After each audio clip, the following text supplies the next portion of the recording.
Сәлеметсіздер ме балалар? Бүгін 39-шы сабақты өтетін боламыз.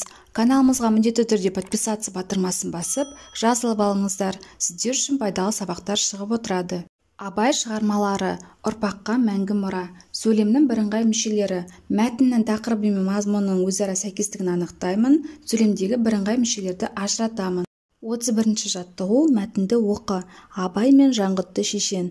Бірде Жаңғытты шешен Құнанбайдың үйіне келеді. Ол кез Абайдың жас шағы екен. Абай: ата, сізден бір сұрақ сұрауға бола ма дейді. Шырағым, сұрай ғой, депті Жаңғытты шешен.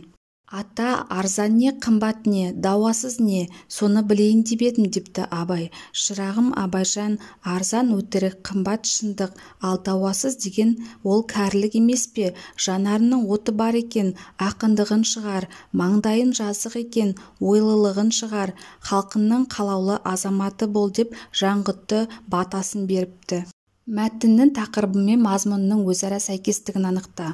Мәтін тақырыбы мен мазмұны өзара сәйкес келеді. Себебі мәтінде де Абай мен Жаңғытты шешен арасындағы әңгіме жайында айтылған.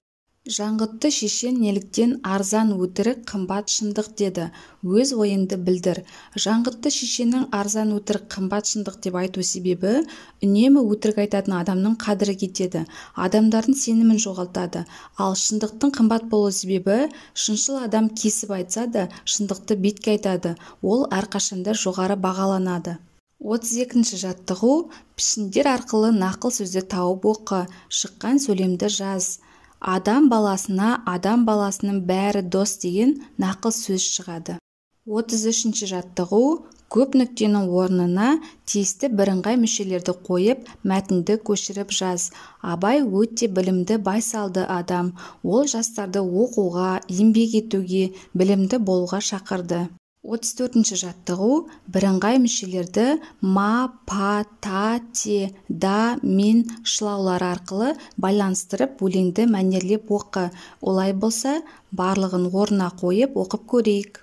Қаңғырған қаңбақсың, кімге тұлға болмақсың, күні мен түні, ұшарыңды жел біліп, қонарыңды сай біліп, сайран салып жүргенін, ал біздің жиғанымыз дән, айналамыз толған ән, абыройда, даңқта, барлығы осы егістікте.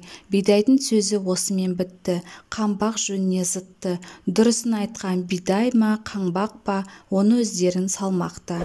Осымен сабағымыз аяқталды. Сабақ пайдалы болған болса, лайк басып, достарыңызбен бөлісуді ұмытпаңыздар.